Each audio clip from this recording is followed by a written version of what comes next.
You're watching Experience Comic Culture and Sales, streaming live daily to Facebook, YouTube, Twitch, and Twitter.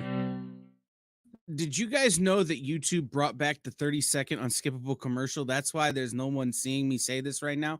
And so I'm just going to keep talking about how YouTube brought back the 30-second unskippable commercial, which makes me super angry while I wait for everybody else to come back in the room who was already in the chat chatting while we were waiting. And now that they're here, what's up, the internet? I want to start off the cold open by saying Sean's a punk. He was supposed to be here, but he doesn't feel good. So he's skipping out on us. Like a punk. What up, Eddie? What up, John? What up, everybody in the comments? Welcome into In Stores This Week, where we talk about new books that are in stores this week, including some books that we read last week that are in stores this week, because there wasn't a lot of books this week. In fact, this week feels like a fifth week. So if you know what that is, where like not a lot comes out and it's just kind of continuation stuff. There's not a lot of number ones, not a lot of real interesting things.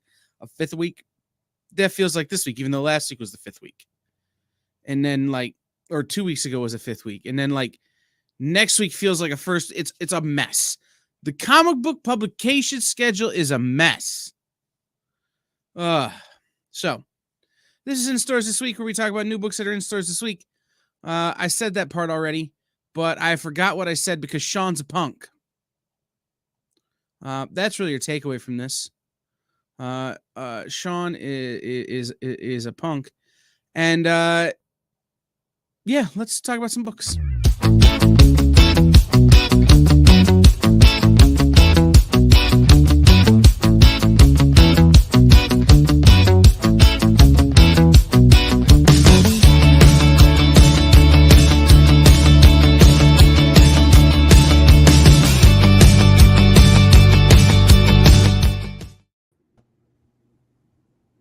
Hello.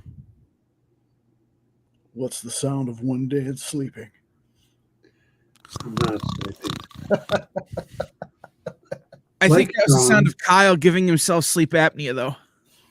Like Sean, I don't feel well. Unlike Sean, I'm here. Right. Oh. Dan is decidedly not a punk. And I used all my energy to do my show. So. Right. No. Let's do this. Let's get into it. We only have a handful of books this week. So we're going to take our time, but we're not going to take so long that it kills Dan. Yeah. So we're going to move kind of quickly.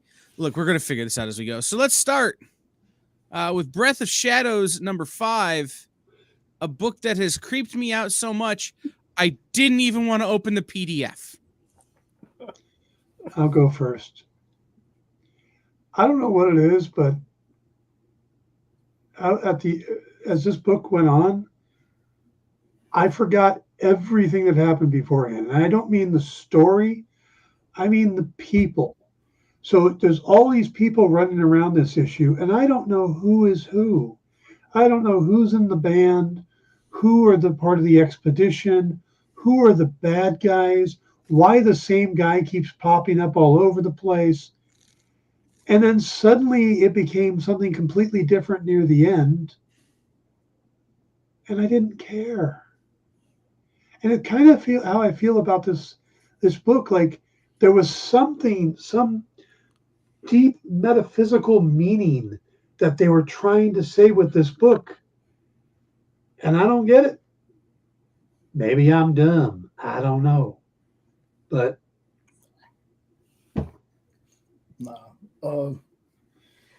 for me, the art was weird. I loved it. The story was trippy, but it was also lacking. And I can get why some folks wouldn't like this one. But please don't let it stop you from reading anything else that this team has done, because I'm a big fan of these folks. Like this one petered out near the end for me, but if you read things like Sea of Sorrows or Road of Bones or anything Rich, Alex, or Justin have done separately, they're really good. This one, though, definitely not one of their best. And I can admit that, I was on it for the first couple issues, but it even lost me halfway through. So I texted Alex Cormack and said, "Hey man, not everything has to be hairy. Like, why these tentacles got to be hairy all the time? Is it because it gives me nightmares?" His answer was yes. So take from that what you will. This definitely 2 issues in, I knew wasn't for me. Just because the art made me itch. I love Alex. I love his work. And like Jay says, this team working together has created some really great stuff. But this one for me was like this, like even just looking at the cover is making me itchy. So I'm yeah. Moving on to something that makes me less itchy, but still somehow itchy. I was surprised by this one. I thought it was. I kind of thought last issue was just a one shot. Like, hey, here we go, we're introduced, and it's like, and then I start reading this one. It's like, didn't we already read this? Isn't this the same thing we just read last month? And then you realize, oh, we're continuing that story, and then it still feels like last month. So, talk about slow burn. We probably could have put these 2 issues into one. But then it would have been a Zenoscope book where we had to determine how many pages were too many pages.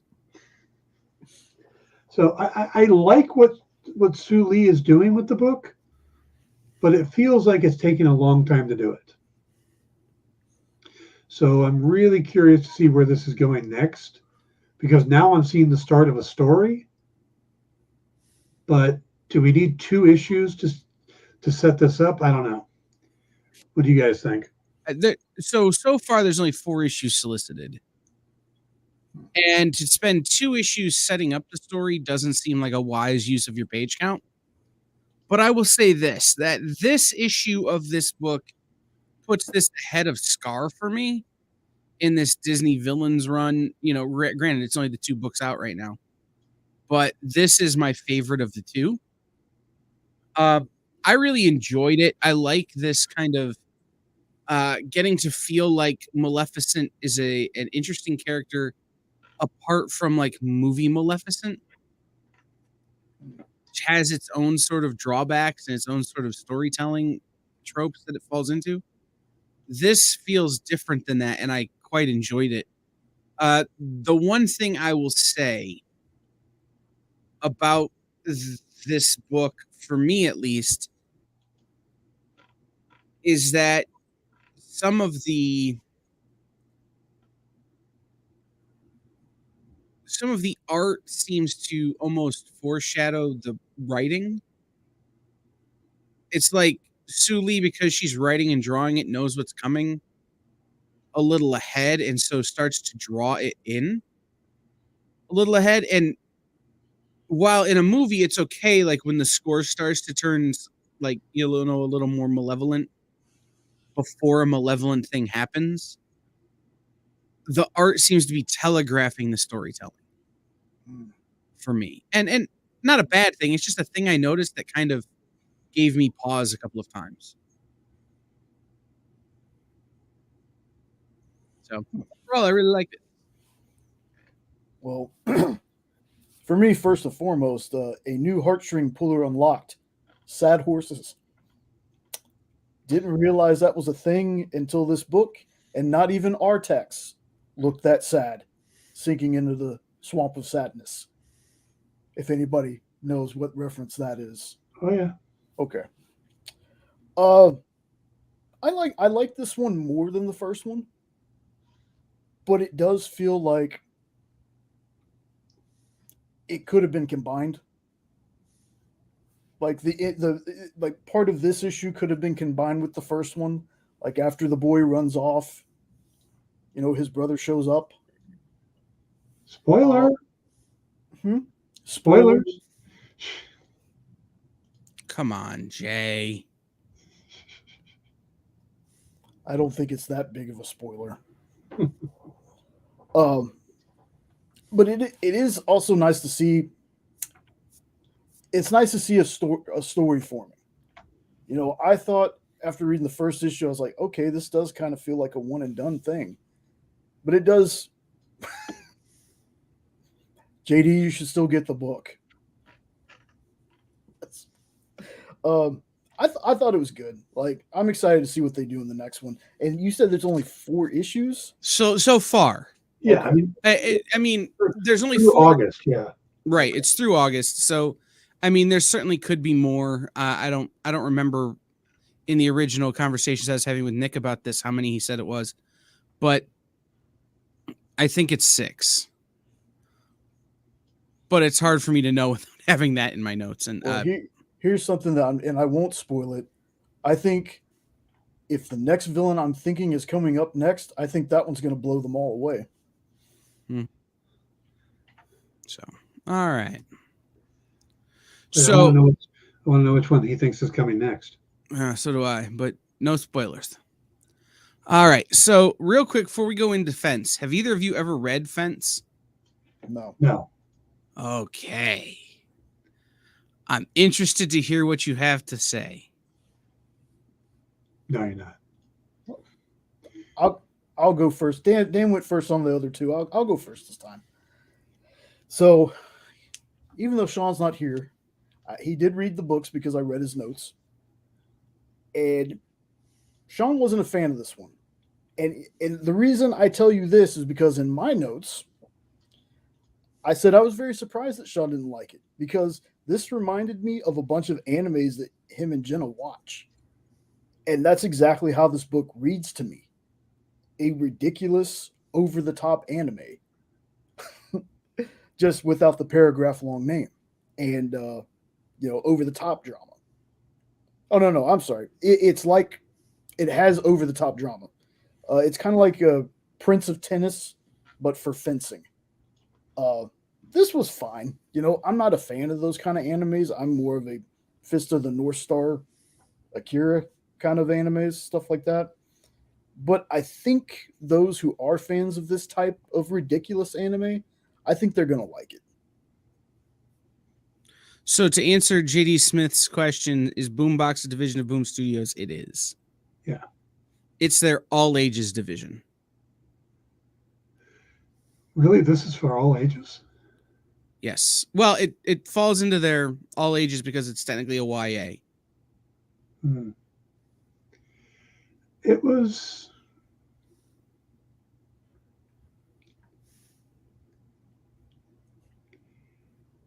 I learned some stuff about fencing. Job complete. That's my review. So the deal with Fence is, and it's interesting, is that it's a slice of lifestyle manga comic book, right? It has that same feel that these types of manga have. This is a book that is going to sell an amount in comic book stores that would shock all 3 of us, but it's going to sell it to 12-year-old girls who are also there buying Prince of Tennis or, real long title, manga.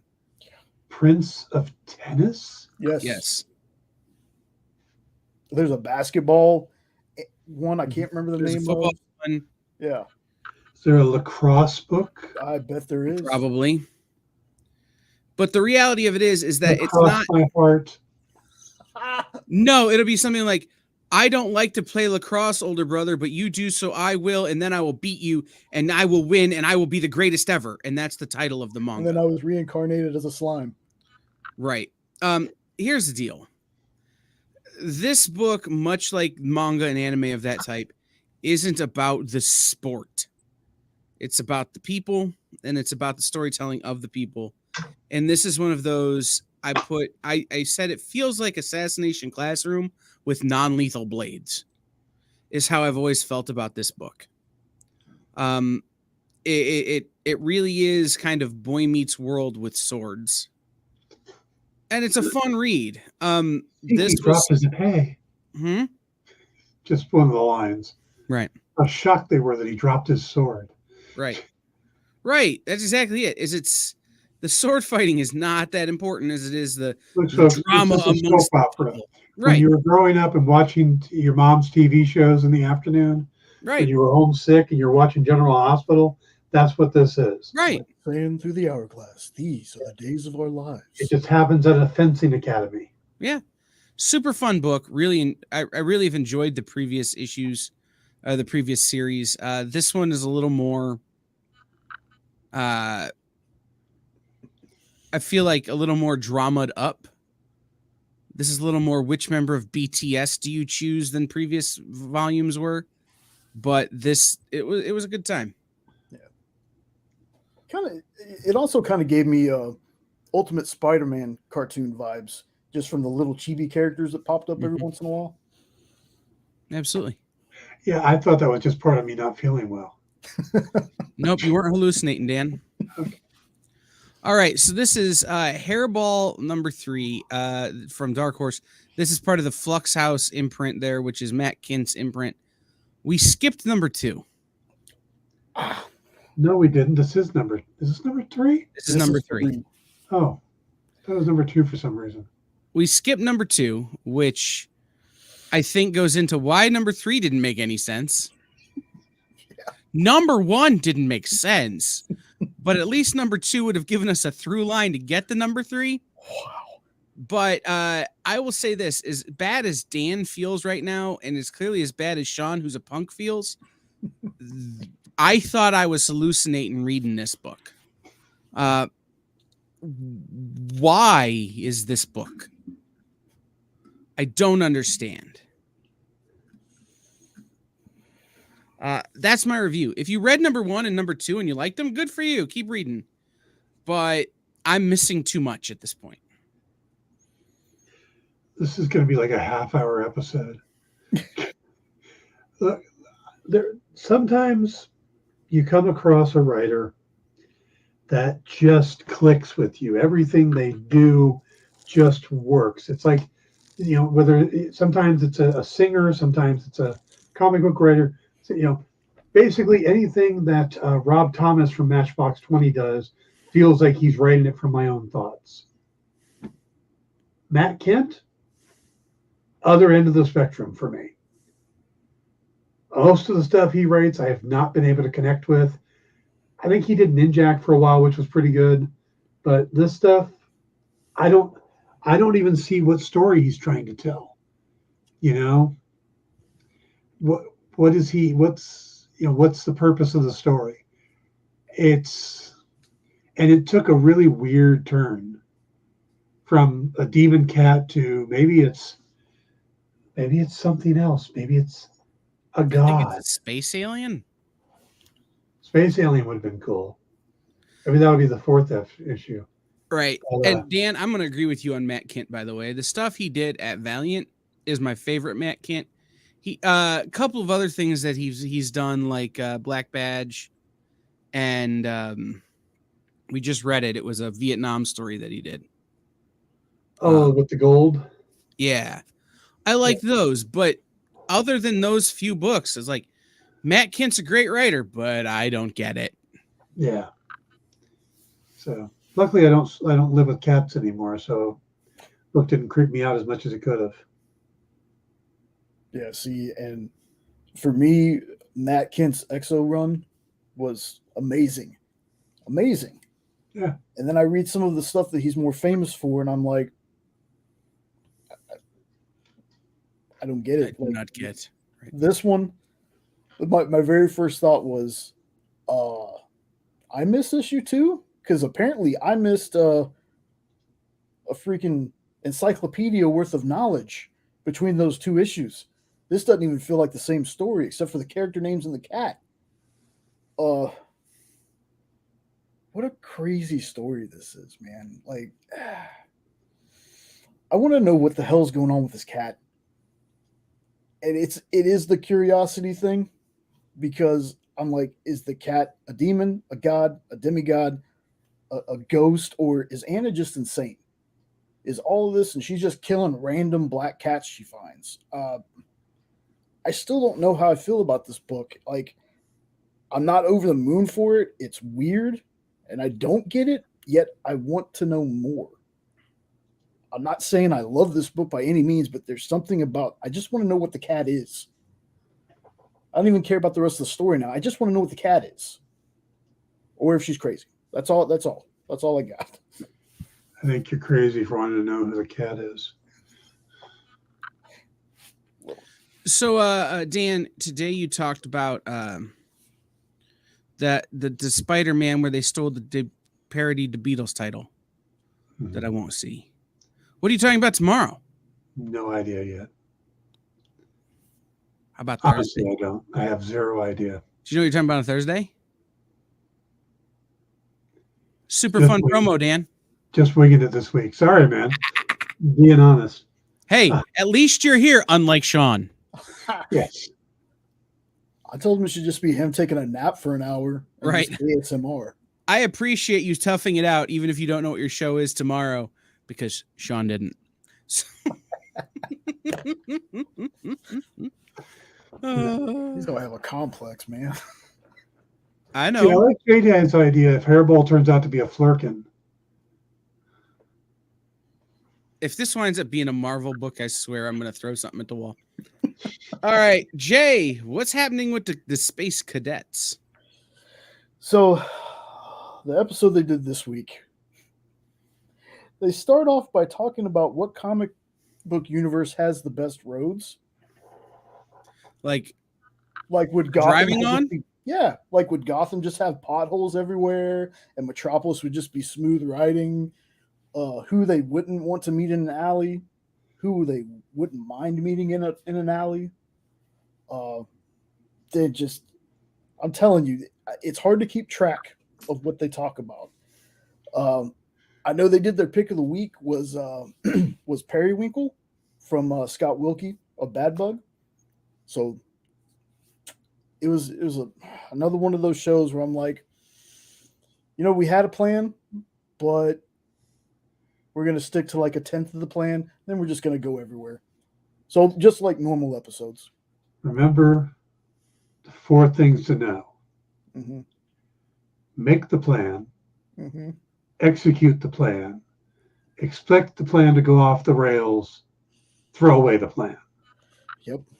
You guys Anybody need get that reference? Anybody get that reference?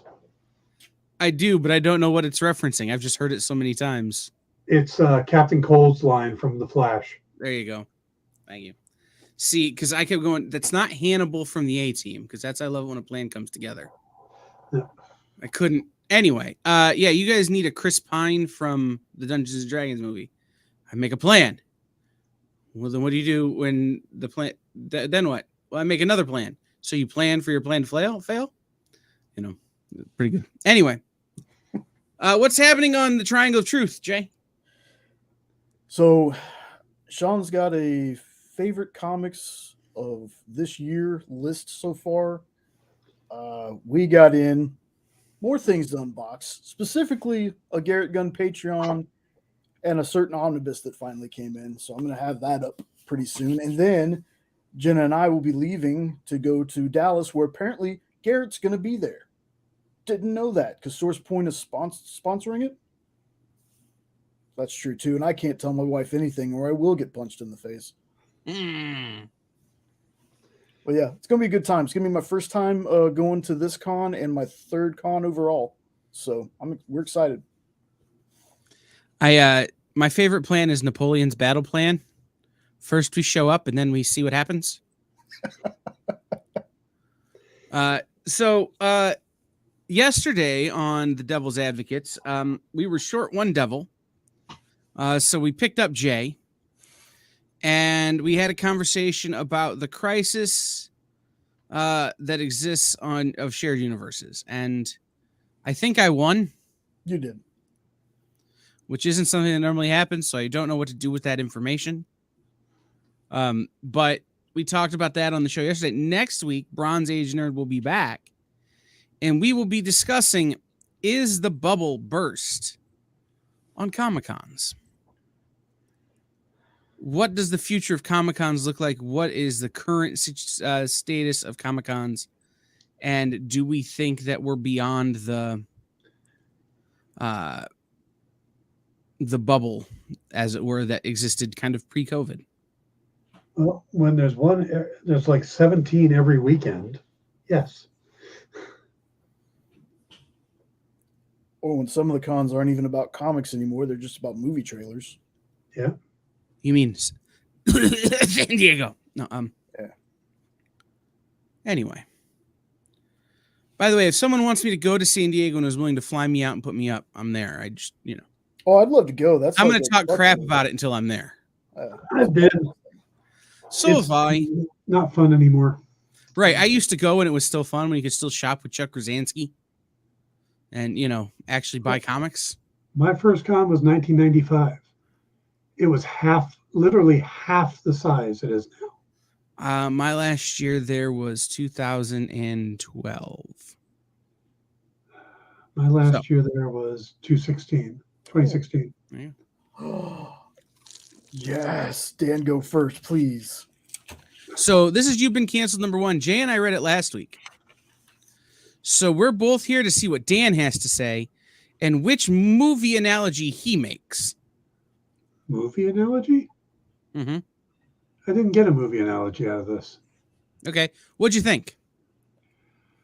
I don't know who the writer is, but I'm fairly sure he's missing a word out of his vocabulary. Subtlety. Hmm. And this kind of goes with a lot of books nowadays. It's the same thing same problem I had with the puppet one. Survival Street? Yeah, the one you guys loved and I didn't like. It's the same thing here. It's not even close to subtle. There's no hints. There's nothing like that. We know who the first victim is supposed to be. We know exactly who the second victim is supposed to be. And I mean, I get the idea that they're playing on canceled culture and that it's going too far, but and I get it's supposed to be over the top. I don't know.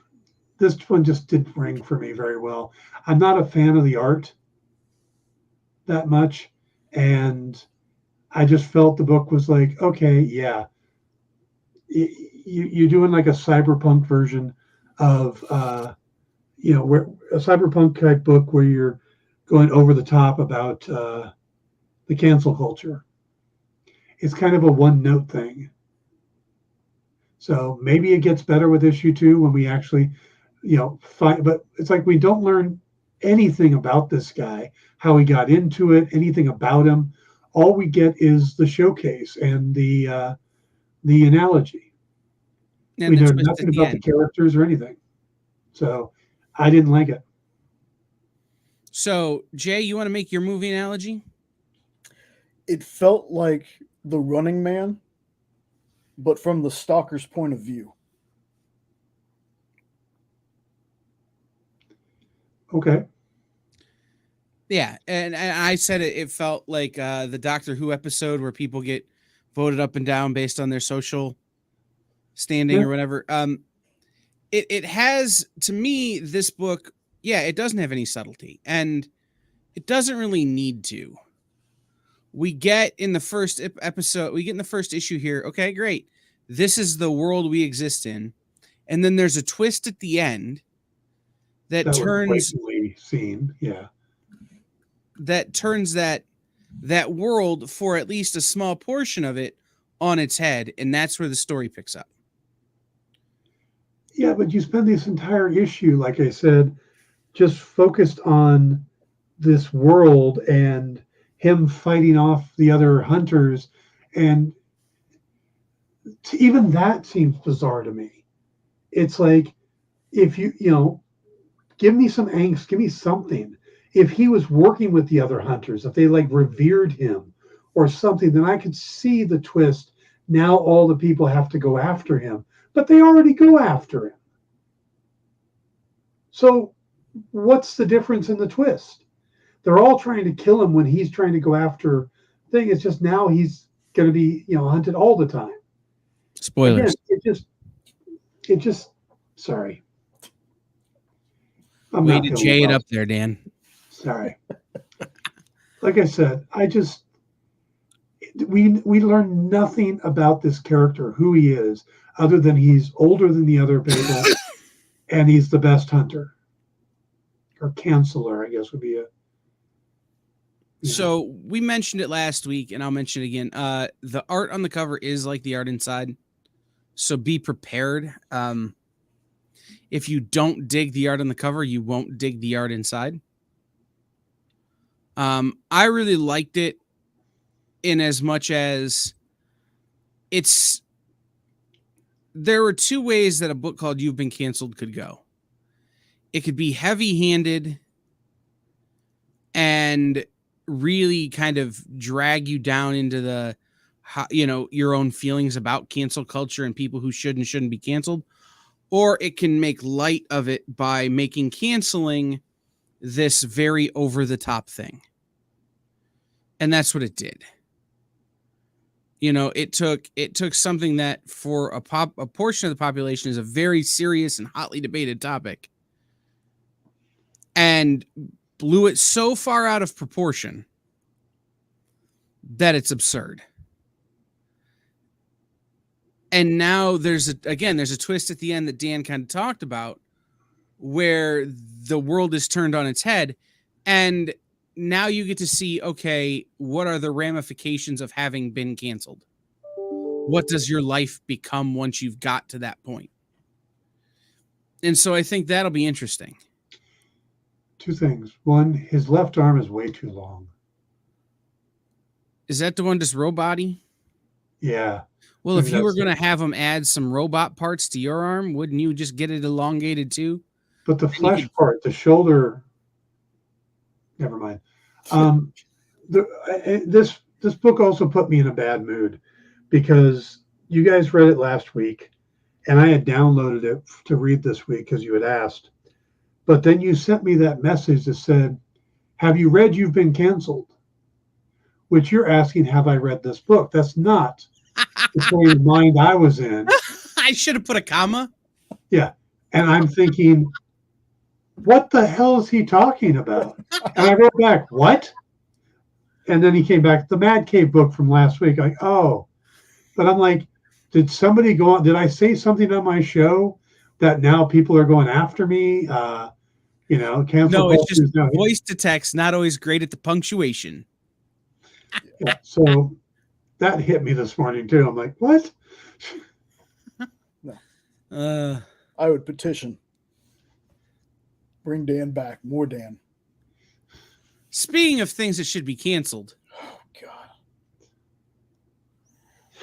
This week was so small.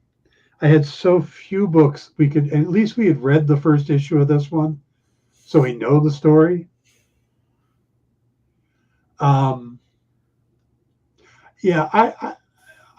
Tim's a great guy. I've met Tim. We've talked. He did a pinup for when I was doing Shadowhawk for the book, and then sent it to me, so I own it. Tim's a great guy. I don't know this is like. He's going through childhood fantasies. Yeah. I mean, first thing, he brings back Cherry Pop-Tart, who, was there a cry for bringing back Cherry Pop-Tart that I didn't hear about? Was there a big movement for it or something? I remember when people wanted to bring back Barry Allen when Wally West was the Flash, or the original Hal Jordan. There were names for those people, like groups and I don't remember one for Cherry Pop-Tart. And I don't know. I wanted this to be good. I wanted it to be funny. And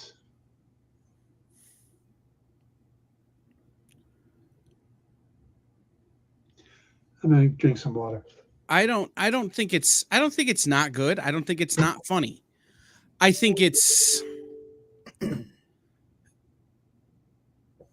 maybe the one argument for the return to the comics code. And I say that and I get a little sick in my mouth. But the reality is that there are books we need, there are books we want, and then there are books that no one asked for. And Cherry Pop-Tart is a book that no one asked for. Right? Like, I think JD disagrees. nothing about this is raising the level of comic books or making new fans of comic books. All this is doing is appealing to a certain segment of the comic book buying audience and taking their money. And there's nothing wrong with that. I mean, look at all of the covers Dynamite does. But sometimes you gotta put stuff on the inside to make the cover, to justify making the cover. And at least with the covers that Dynamite does, they put something on the inside that's at least interesting to read most of the time. This is not. This is what Skinamax. This is Skinamax the comic book, and not particularly well executed.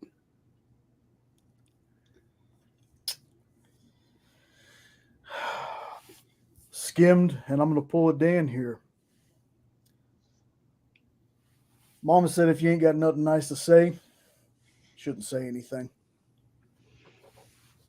See, I'm going to bounce back at Kyle here, because there is an audience for this book. This is the sequel. This is not even the first run, so they obviously did enough to justify a sequel. There is an audience for this. It may not be us, right? There's an audience. I go. This but is just you are to a certain. but you're writing this book, yet talking up a book that is hyper violent, and to me has less story structure than this one does. Oh, sure. Absolutely.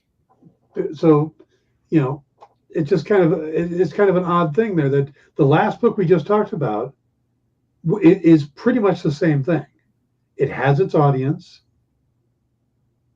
It's hyper in one direction. This is hypersexual. That's hyper violent. But to deride one and to cheer the other seems. I'll tell you exactly why I do it, Dan. Okay. I can tell you exactly why. The previous book is at least a unique take on a concept.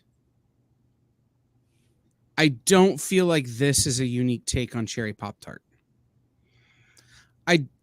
And I will say that maybe in the context of having read Money Shot Volume 1, it is. Right? Having not read it, I don't know. But to me, this just feels like the same as all of those comic books that you found in that section of the store where you had to be 18 to go. And they had Pamela Anderson with no top on the cover from London Knights.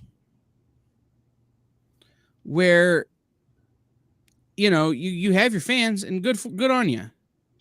Okay, but this is as much a social commentary about society today and the lack of funding for science and the stuff like that. And that's what it is. It's showing that where do people spend money on the internet now? Porn. Porn makes a lot of money. Porn pushes a lot of advancement on internet and technology. So how does this differ from the cancel culture book? But that's not my read on the book.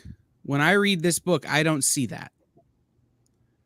I don't see that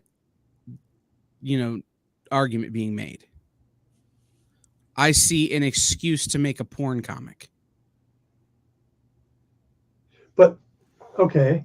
And again, maybe it's make a hyper violent comic, which is, a different type of porn. It's violence porn. Sure. But again, that feels like a unique take on the story. This seems like a unique take on this story. Not to me. Okay. Which is, again, why it's my opinion. It's for who it's for. Like, if you like it, read it. But you talked about how it's not elevating elevating comics in any way. And I'd like to know what makes you, what or how is You've Been Canceled elevating comics?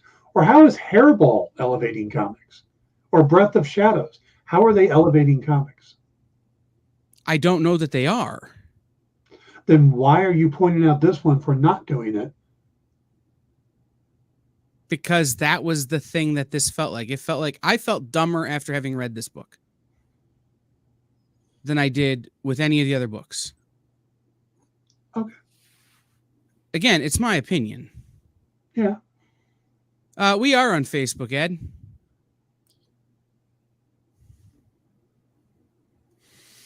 I just didn't like the first series to begin with. Well, and I that's just like again, that. that's part of it. Is somebody said the first series was very funny. Okay.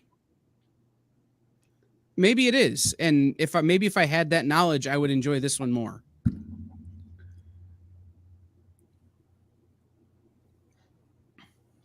you want me to talk about how I didn't like this book too, Dan?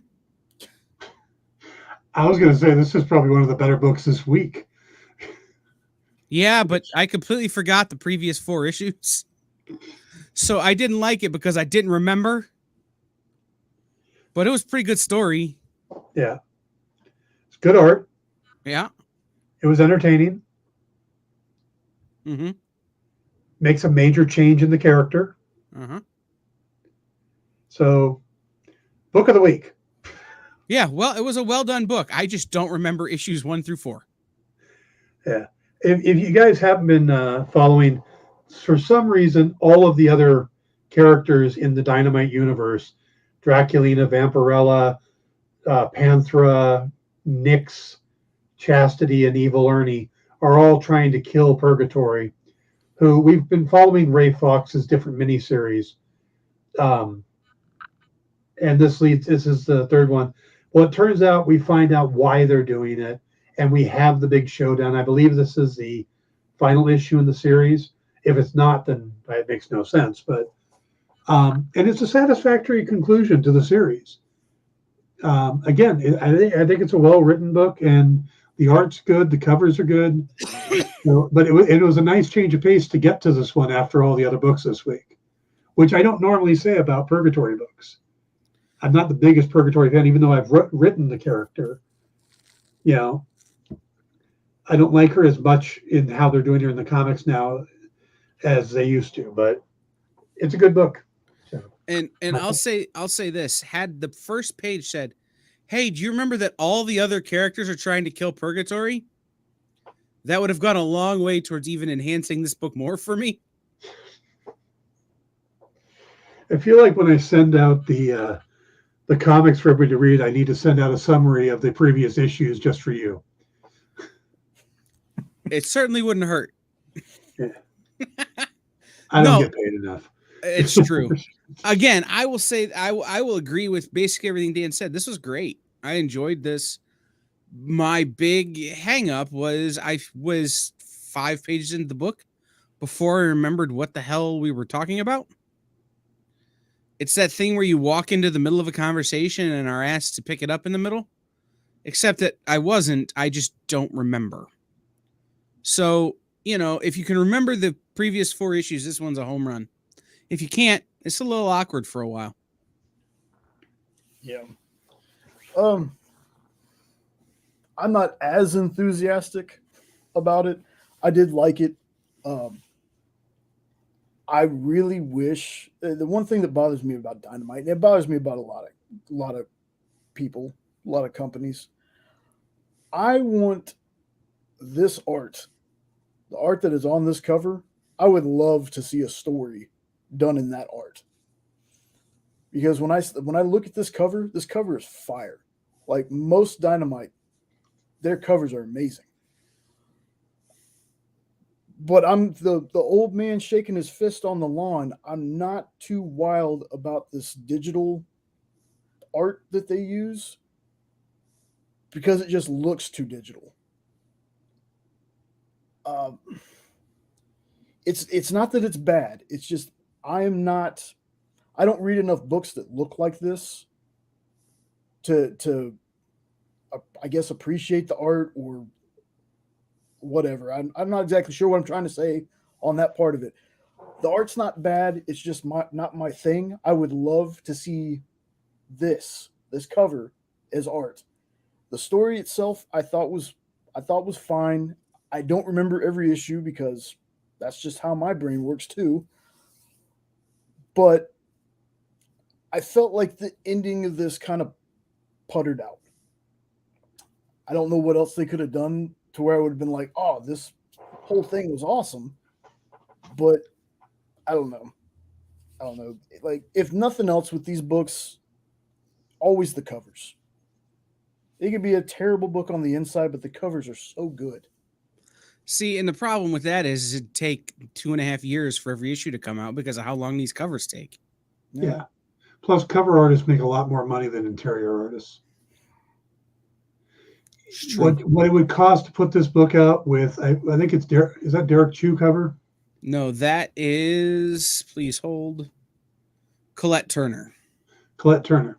How much it would cost, how long it would take, and how much it would cost to do an entire interiors by Colette Turner compared to Alvaro Sarasica, who did the interiors, who I think did a fine job. It would be expensive as hell. See, I hear fan not knowing any of this stuff. It's good to learn things like that. Yeah, because I don't know any. But I hear what Jay's saying. Sometimes the art, and this one had it, but you know where I see it a lot more is Zenescope. Yes. Where the art inside, it looks too much like, did you draw that on your iPad while you were sitting in a train station waiting to go to your day job? Like, it just feels too much like that. And there's nothing wrong with that. Don't get me wrong. I know I have a lot of friends and I know a lot of creators who do it that way. Mm-hmm. But it doesn't feel finished. This one to me feels finished more than some other times. So I hear what Jay's saying and I get it, but it's not exactly where we want it to be. Just having a discussion the other night about this very thing with I think it was Nick, and the fact that with all this, or maybe it was you, I don't remember, with all of this digital art coming out and people doing their work on digital, amount of original art pages are diminishing. So there aren't that many out there. So, and to me, that's a secondary market that the artists are missing out on. Because you get a certain amount to draw an interior page. Well, you do 30 issues, you got that book, and then you have the resale market of those pages. That where you get extra money. But if you're doing it digitally, you're losing out on that money. And I don't know, I don't think I would make that choice. I think I would stick with doing pages physically because you have that secondary market.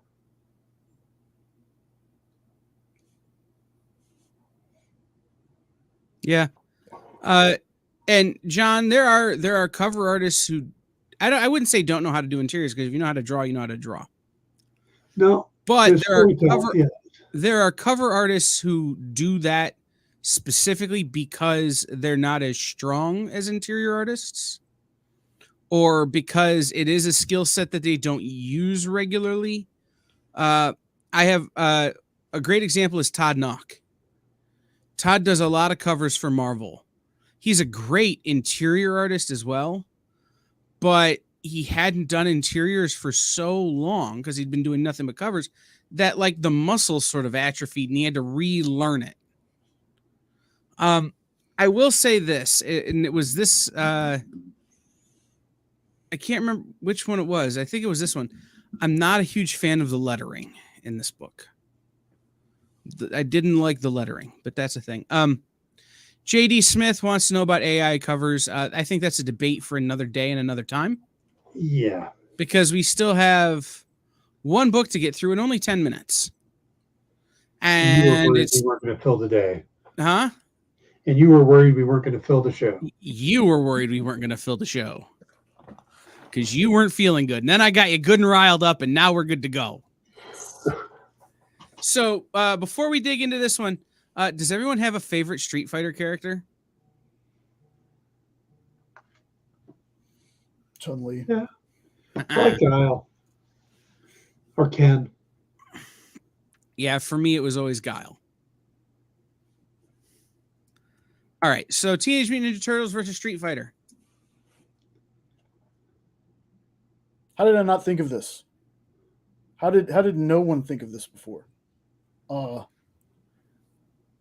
thought it was awesome, and that's putting it up against like the Armageddon game for me. So maybe that's a little more inflated than it should be. But these two worlds, they mesh together well. But my only problem is you're telling me that these characters have been in the same universe the whole time, because they kind of don't explain. There's not any interdimensional travel or anything like that. They talk like they got into a van and went up the road a ways, and there's the Street Fighter clan. I'll let it slide though, because I enjoyed this one. Again, you mix the Turtles with another franchise, I tend to, for whatever reason, like them more than their own book. But I thought this one was dope. Yeah, I'm with you on a couple of things you said. One thing is I don't like when they do crossovers like this because they don't make a lot of sense. So I kind of have to divorce myself of that thought before I read it. I also do enjoy the Turtles more when they're the Turtles and they're actually the 4 turtles or whatever. I guess 5 now. Still having a hard time with the 5th turtle. But when they're being the Turtles and they're not spread out with all these extra characters and stuff like that. So that, that I like. I thought the Guile fight was really good with I guess that's Raphael. Mm-hmm. And I'm thinking the Chun-Li fight was Donatello. I think it was Michelangelo. Oh, I thought it was Michelangelo for some reason. Oh, now you're gonna make me Donatello was remember. orange. Because she sized him up when he was getting nachos. Spoiler. Okay. Either way, I felt that was I had a little thought that the fact that he wouldn't fight felt a little sexist to me.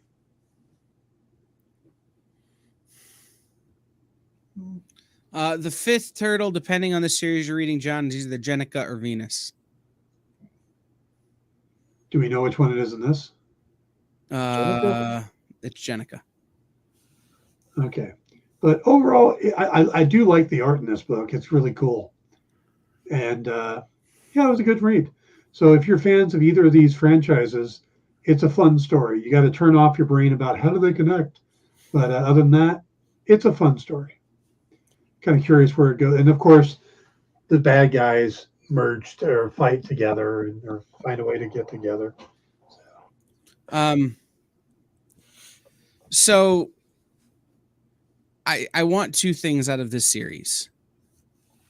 All right. I want Master Splinter versus Dalsim. Yeah. Which would be a lot of fun. Because it'd just be 2 guys trying to out-meditate each other. But the other thing I want is for this story, however truncated and out of place it is, to just be fun and not try and be serious. Let this be goofy, because it is. Let one of them be attracted to Cammy, or something like just have it be dumb. Have M. Bison show up and have to fight Bebop or Rocksteady. Like, just do stupid things and let it be fun. I worry whenever IDW does one of these crossovers, because they've done it before when the Transformers have had to fight the Street Fighter guys, or when it ROM versus somebody, like, where they try and make it all serious. And it just isn't. So stick to those guns and you'll be good. Paul Aller wrote a great first issue. It was a lot of fun. I will say this. Check out the Freddie Williams variant cover, which is super cool. But overall, I think this is one of those books that you just turn your brain off, don't think too hard, and try and figure out who you would play in this video game. I love some of these matchups. Zangief versus Mikey. We're missing Vega. Vega versus Casey Jones. Yeah, that would be awesome. Yeah. That's the one I want, Vega versus Casey Jones. Mm-hmm. I'd get behind any of that. Blanca versus Krang. would be fun. In or out of the suit? Ooh, have to be in the suit. So, needless to say, we can fantasy cast this all day long, but just have fun with this one. So, all right, guys. This has been In Stores This Week, where we talk about new books that are in stores this week. Head into your local comic shop tomorrow and pick up your new books. Things are weird in the comic book business right now. A couple weeks ago, an entire diamond truck caught on fire and people didn't get their books. People are getting those books this week or next week. The publication schedule's all off. Dan and I talked about that today too. It just feels weird. Feels like off weeks. So head into your local comic shop and pick up something. If you don't know where there's a comic shop nearby to you, head over to comicshoplocator.com and type in the zip code of the area where you are. And it will tell you where there are comic shops nearby to you that you can visit. If you're going on vacation, same thing. We will see you. Dan will see you tomorrow for his show. Jay will be around, and so will I. But in the meantime, everyone remember, Sean's a punk. See you next time. Join the party. Head over to our link tree to find all the links for everywhere the experience is